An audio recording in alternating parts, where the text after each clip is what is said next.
Hi guys, welcome back to my channel. Today I'm going to show you how to make zucchini cake. It's even frosted with a cream cheese frosting, so let's get started. First, preheat the oven to 350 degrees.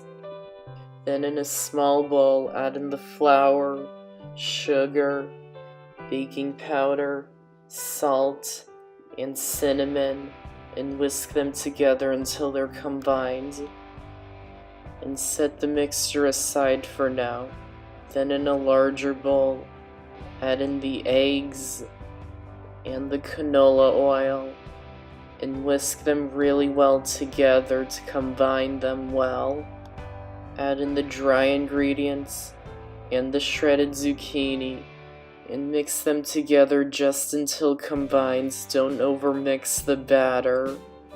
Pour the batter into a greased 8-inch square baking pan and bake it in the oven for about 20 to 25 minutes or until a toothpick inserted into the center comes out clean.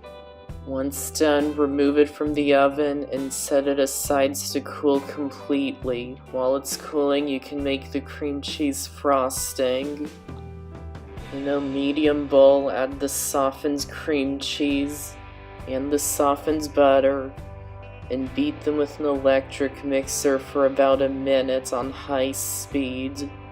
Then add in the vanilla extract and about half of the powdered sugar and mix it together until it's well combined.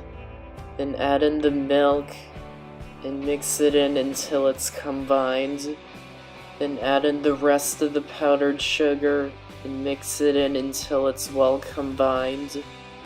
And once the cake is cooled completely, frost it with the cream cheese frosting.